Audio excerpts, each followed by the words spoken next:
Every platform on this cyberspace, they all raise their own fund. And I stood there and I raised that money. And I begged everybody, and people responded massively. And the next thing that happens, when I woke up in the morning, it became a national thing. Do you remember Teni Omologo? I have the post. He said Sunday Igboho did not know anything about it, that it was a scam. That was the first obstacle. People begin to send it to me. It wasn't money to give to Sunday Igboho. All of you that is mad, that is crying up and down. That money is for bosses. I challenge all of you agitators. Gbogbo ẹ̀yin presenter time gbowó pátápátá.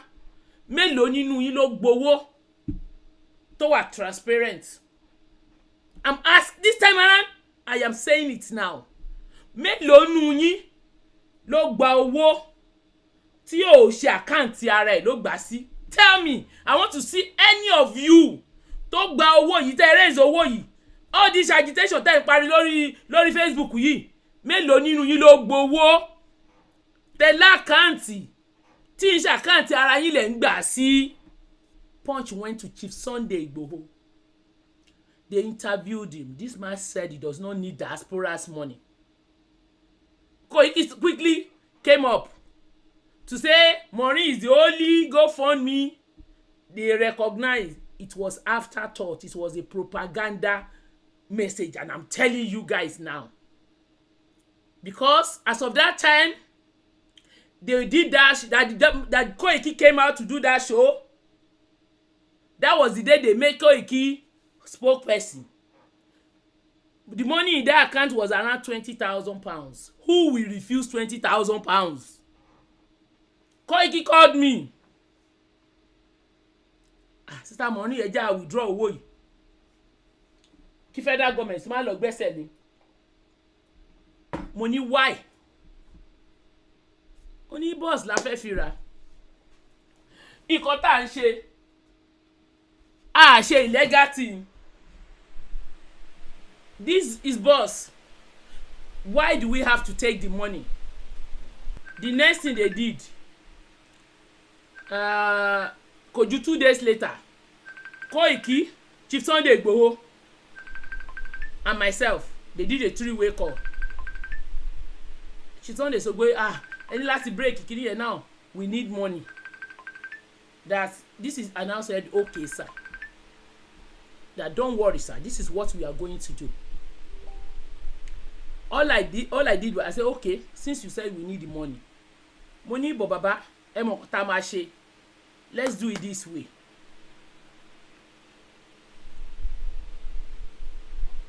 I have money. GoFundMe wants me to bring paper accounts from the bank that I've ordered for it. As soon as it comes in, I'll send it and I'll clear it, and they will pay us. The next thing that will happen, kò ju another 3 days again, wọ́n tún pè mí, Chief Sunday Igboho, Koiki, and I say, and the next thing, Chief Sunday, òun ò like game o. And I was shocked. I did withdraw. GoFundMe told me they are going to pay on the 27th. They change it when they now change it on they change the first one, they change it to 27th, and as they are changing it, I'm telling Koiki, I'm telling Chief GoFundMe send me another one. These are GoFundMe messages. You can crop it and read it, and I'm going to post everything on my wall. My withdrawal date was 27th of February. I didn't receive any fund. To my greatest surprise, when I log into that day was changed to March, to 8th of March again. Why all these changes in the date of withdrawal when there is no concern? I have sent in my account and proof of ID more than 10 times. Kindly sort this out, please. GoFundMe said, "Thank you for reaching. My name is Mitchell. I am part of the trust and safety team here at GoFundMe. It looks like you may have missed our email from Friday, so I've included below for you just in case." He said after receiving, these are the things they are concerned, and after this they are concerned, I answer. Ẹ̀yin èèyàn mi, mò ń send ẹ̀ sí Chief Sunday Igboho, mò ń send ẹ̀ sí Koiki o. They still did not believe themselves. They still did not have trust in themselves. The next thing that will pain me most, and I have to tell everybody, I don't care what is going to happen. When the next thing Chief Sunday, three of us discussed, myself, Koiki and Chief Sunday Igboho. The next thing tí ma gbọ́ ni pé that good for nothing that cannot even for nothing one tó wà ní Germany ó ti bẹ̀rẹ̀ show. Mọ̀rin ò fẹ́ fún Chief Sunday Igboho lówó, sí tó gbọ́dọ̀ lọ sí Germany ó fẹ́ lọ ra mọ́tò kò kówó, Mọ̀rin ò kówó lẹ̀. Mo ní how did this thing, where did this guy hear about this story? I did not say I'm not going to give them. The next thing Chief Sunday Igboho did, and I said, "Moto la fẹ́ fowó rà." You know what they did? They send one executive for transit that cannot tí ò ní lè ṣe iṣẹ́ yẹn gangan. They sent it to me. When they send it to me, they put 9.5 million per one. My group people in the group can testify to this. They put 9.5 million naira per one. And everybody in Modeni, I don't do, all of you know that I don't have secrets. Even my court case, everything, I bring it here. Instead of me to come here to come and say it, I posted that van, that Ford, inside our group. And I put, they send money, they said to the bosses and 9.5 million. An account I will put the money into. They sent it to me. And I did not put the account in my group. All I did was I put the account inside the group. That this is the car they want to buy now. And this is the amount. 9.5 million. Everybody was like, why now? It got to a stage, even the people on the group, they said, "You can't give money, it's boss that will buy you." I said, if that will give me peace, that this, because they don't know what I'm going to, the pressure, the calling. They don't know. And the test. And I said, okay. If it is to give them the money, let's collect the money first. The next thing that will happen, Chief Sunday Igboho call me again. I am a very rich man, mi ò kì í ṣe ẹlẹ́bi o, rich man ni mi o. And I was like, God, what is all this, for God's sake? He said, "Ohun o ṣàkúṣe o, I am a very rich man o. Òun ló mọ bọ́ọ̀sì tó máa lò. Why tá a fi wà ní group wa tá a fi sọ̀sọ́kúsọ nípa bọ́ọ̀sì tí àwọn sọ pé àwọn fẹ́ rà." And I look at that boss and I have to be sincere with you. Ẹ dẹ̀ mọ̀ pé àwọn tó wà lórí platform yìí FBI ni. They inside one of the video, you know what they did? They cropped that boss. They brought it out. They say, boss, if first they show lele o wa nu couple Chief Sunday Igboho na, so ti ra already. Money I don't know. So we are waiting for money. Koiki, please give me Chief Sunday Igboho email address. GoFundMe need Chief Sunday Igboho email address. And I gave it to me. And I said, GoFundMe, we contact them. And I said, but I agreed with Koiki that when GoFundMe send you this email, send it back to me. We will write whatever we want to put there. You will help me send it to them. He said, okay. That was where I got stuck. And when I did not see GoFundMe, they said the government did not send anything to them. All of a sudden one day, no, before that, I was on a live show. Koiki was testing me. Chief said he's going to go out to announce to the whole world that they should go and take their money back. Those of you on prayer line can bear me witness. I had to read it out. And I said, better now that you don't collect money. Everybody said I should take it easy so that and money, when you deal with difficult people, is a problem. Lẹ́yìn yẹn, tún padà wá bá mi àti Koiki. They were calling Chief Sunday Igboho. He refused to on court ẹ̀ mo kàn rẹ́rìn. Mi ò sọ̀rọ̀. After all this, do you know what happened?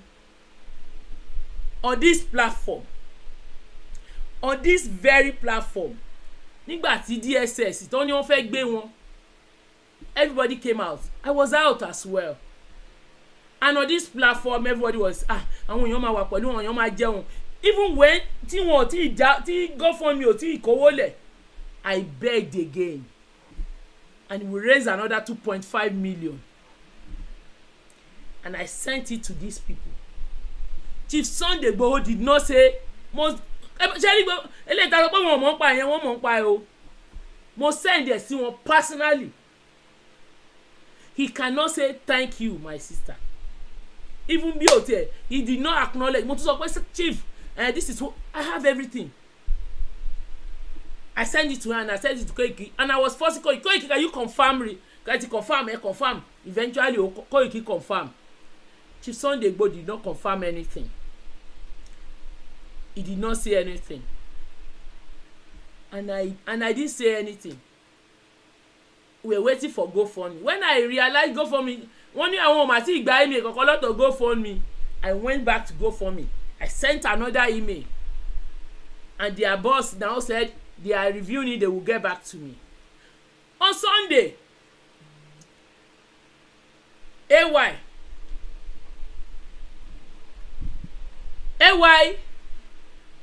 and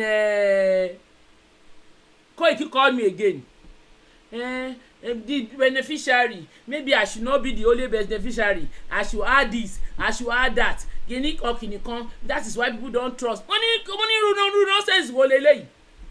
Money, if it is to add anybody, it's not the issue of trust here. My platform did not say they don't trust me. Ẹ̀yin lẹ fún àwọn haters ní ààyè to infiltrate, láti pòkọ̀ ọ̀bànújẹ́ fún yín. And on that day, I told them, I said, at this stage, I am going to tell GoFundMe to return everybody's money if they cannot pay the beneficiary, because there's no point holding on and all of you are cut on my neck and insulting me. This is not supposed to be the way it's supposed. Mi ò ever sọ fún anywhere pé mo fẹ́ dáwọ́ fún Chief Sunday Igboho. And for correction purpose, Chief Sunday Igboho has nothing to interfere with what we do on our platform. We rán mi iṣẹ́. We supposed to buy him a van, buses. So putting pressure on me and begin to come láti bà mí lórúkọ jẹ́ is totally uncalled for. And you said it with your mouth openly to the whole world that you don't need diaspora's money.